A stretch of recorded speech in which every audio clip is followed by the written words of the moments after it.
Ele era bonito, inteligente, carismático, estudante de direito, voluntário em linha de apoio a suicidas, conselheiro político. Alguém que você convidaria para jantar. Alguém em quem você confiaria. E foi exatamente por isso que ele matou. Theodore Robert Bundy, mais conhecido como Ted Bundy, o assassino em série que enganou uma nação inteira, que seduziu juízes, jornalistas e fãs enquanto estava no corredor da morte, que confessou 30 assassinatos, mas que a polícia acredita ter matado muito mais. Esta é a história do homem mais perigoso que o charme já criou. Burlington, Vermont, 24 de novembro de 1946. Nasce Theodore Robert Cowell, filho de Eleanor Louise Cowell, uma jovem solteira de 22 anos. O pai nunca foi identificado com certeza. Para esconder a vergonha da época, os avós de Ted se apresentavam como seus pais. Sua mãe biológica era tratada como irmã. Uma mentira que durou anos. O avô de Ted era um homem violento. Explosões de raiva eram comuns. A avó vivia em medo. E o pequeno Ted absorvia tudo isso, crescendo em um ambiente onde a violência era normalizada. Ainda adolescente, ele foi investigado por roubo 2 vezes. Mas ninguém imaginou o que estava por vir. Na universidade, Ted Bundy era o aluno exemplar. Estudou psicologia na Universidade de Washington. Trabalhou como voluntário em uma linha telefônica de prevenção ao suicídio. Chegou a trabalhar no Comitê Anticrime de Seattle, um projeto que incluía a prevenção ao estupro. A ironia seria descoberta décadas depois. Ele tinha uma namorada, Elizabeth Kloepfer, e tratava a filha dela como se fosse sua. Colegas o descreviam como gentil, prestativo, cheio de futuro. Mas por dentro, algo estava se formando. Algo que ele mesmo descreveria, anos depois, como um apetite insaciável. 1974, mulheres jovens começam a desaparecer nos estados de Washington e Oregon. Estudantes universitárias. Jovens de cabelos longos, lisos, repartidos ao meio. Linda Enneale, Donna Manson, Susan Rancourt, Roberta Parks, Brenda Ball, Georgan Hawkins. Nomes que o mundo ainda não sabia, mas que logo se tornariam parte de uma das histórias mais perturbadoras da história americana. O método de Ted Bundy era calculado. Ele aparecia em locais públicos, parques, estacionamentos, universidades, fingindo estar machucado. Com o braço engessado ou apoiado em muletas, pedia ajuda para carregar algo até seu Volkswagen Fusca bege. E quando a vítima se aproximava do carro, era tarde demais. Ele as golpeava com objetos rombudos. As algemava. As levava para locais isolados, longe de qualquer testemunha. O que acontecia depois é algo que os investigadores descrevem como o nível mais profundo da crueldade humana. No outono de 1974, Ted Bundy se matriculou na Faculdade de Direito da Universidade de Utah. E não por coincidência, jovens estudantes de Utah começaram a desaparecer. Uma delas, Carol Darronch, conseguiu escapar. Ela descreveu o homem, o carro, e deixou uma amostra de sangue na jaqueta dele durante a luta.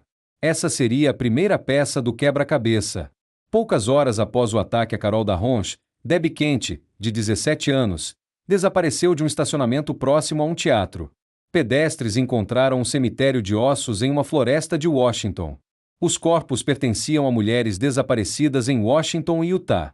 Investigadores dos 2 estados cruzaram informações e criaram um perfil, um homem chamado Ted. Agosto de 1975.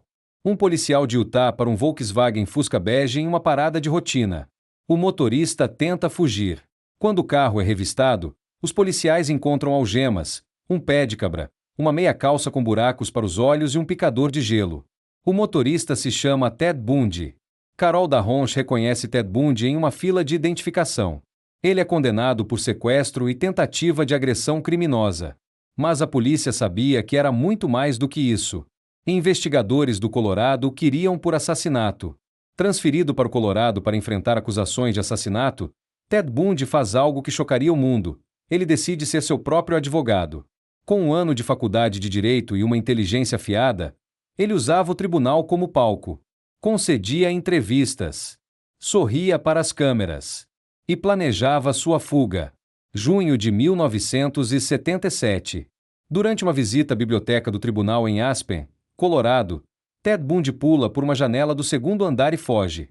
Ele permanece foragido por 8 dias, vagando pelas montanhas do Colorado, antes de ser recapturado. Dezembro de 1977. Ted Bundy faz algo ainda mais audacioso.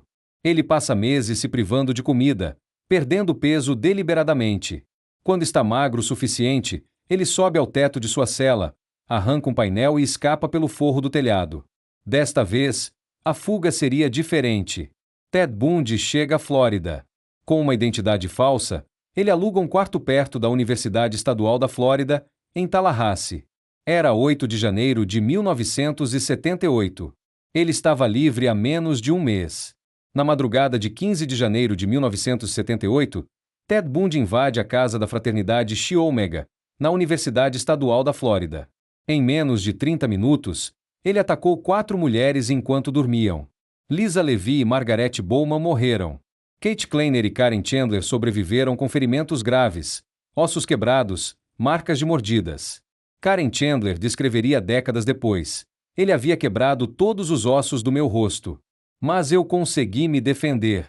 Então ele quebrou meu braço. Os vizinhos ouviram algo errado e chamaram a polícia. Ted Bundy fugiu na escuridão. 3 semanas depois, em 9 de fevereiro de 1978, Ted Bundy sequestrou Kimberly Jane Leach, de apenas 12 anos, do pátio de sua escola em Lake City, Flórida. O corpo de Kimberly foi encontrado semanas depois, em um parque estadual. Dias depois, um policial de Pensacola para um carro suspeito. O motorista tenta fugir, mas é capturado após uma breve perseguição. Era Ted Bundy, dirigindo um carro roubado. Desta vez, não haveria mais fugas. O julgamento de Ted Bundy foi um espetáculo sem precedentes. Transmitido ao vivo pela televisão, a primeira vez na história americana. Bundy, atuando como seu próprio advogado, usava o tribunal como palco. Mulheres enviavam cartas de amor. Admiradoras lotavam as galerias. Uma delas, Carole Embon, chegou a se casar com ele durante o próprio julgamento, aproveitando uma brecha legal que tornava a declaração de casamento válida se feita em tribunal. O juiz Edward Covart, ao proferir a sentença de morte, disse algo que ficaria para a história. É uma tragédia para esta corte ver um jovem tão brilhante, tão bem articulado, destruir sua vida desta forma. Você teria sido um bom advogado. Eu lamento. Mas você precisa ser executado. Ted Bundy passou anos no corredor da morte da prisão estadual da Flórida, em Highford. Continuou concedendo entrevistas. Continuou manipulando. Continuou tentando adiar o inevitável. Ele confessou crimes a investigadores de vários estados, revelando detalhes que só o assassino poderia saber, numa tentativa de trocar informações por mais tempo de vida. Em suas últimas horas, Ted Bundy concedeu uma entrevista ao psicólogo cristão James Dobson. Culpou a pornografia violenta por seus crimes. Disse que ela havia alimentado seus impulsos. Especialistas do FBI discordaram. A pornografia não cria assassinos em série. O que Ted Bundy era, ele já era desde muito antes. 24 de janeiro de 1989. Madrugada. Do lado de fora da prisão, uma multidão se reuniu. Fogos de artifício foram lançados. Cartazes diziam: Frite, Bundy, Frite. Rádios transmitiam ao vivo. Às 7h16 da manhã, Ted Bundy foi executado na cadeira elétrica. Tinha 42 anos. Suas últimas palavras foram para seus advogados e para o ministro que rezou com ele durante a noite. Jim e Fred, eu gostaria que vocês dessem meu amor à minha família e amigos. Nenhuma palavra para as vítimas. Nenhuma palavra para as famílias que destruiu. Ted Bundy confessou 30 assassinatos. Mas a polícia acredita que o número real pode chegar a 65, ou mais. Ele operou por quase uma década. Em 7 estados diferentes. Muitas vítimas nunca foram encontradas. Muitas famílias nunca tiveram respostas. O que faz um Ted Bundy? Essa é a pergunta que psicólogos, criminologistas e investigadores do FBI tentam responder há décadas. A biógrafa Enrule, que trabalhou ao lado de Bundy sem saber quem ele era, o descreveu como um sociopata sádico que tirava prazer da dor de outros seres humanos e do controle que exercia sobre suas vítimas, ao ponto da morte, e até depois. O que torna o caso de Ted Bundy único não é apenas a brutalidade dos crimes. É o contraste. O homem que aparecia nas fotos sorrindo para o tribunal era o mesmo que havia decapitado ao menos 12 de suas vítimas e guardado as cabeças em seu apartamento. A máscara era perfeita. E foi essa máscara que o tornou tão letal. 30 anos após sua morte, Ted Bundy ainda fascina e aterroriza. A Netflix lançou Conversations with a Killer, The Ted Bundy Tapes, usando mais de 100 horas de gravações feitas enquanto ele estava no corredor da morte. O filme Extremely Wicked, Shockingly Evil and Vile, com Zac Efron, retratou seu charme perturbador. Mas por trás de toda a fascinação, há um lembrete sombrio. Linda Eale, Donna Manson, Susan Rancourt, Roberta Parks, Brenda Ball, Georgan Hawkins, Janice Ott, Denise Naslund, Carol Darronch, Debra Kent, Karen Campbell, Julie Cunningham, Denise Oliverson, Lynette Culver, Susan Curtis, Lisa Levy, Margarete Bowman, Kimberly Litt. Nomes reais. Vidas reais. Sonhos reais. Destruídos por um homem que o mundo achava que conhecia. Ted Bundy nos ensina algo perturbador sobre a natureza humana. O mal raramente tem a cara que esperamos. Ele não era o monstro dos filmes de terror.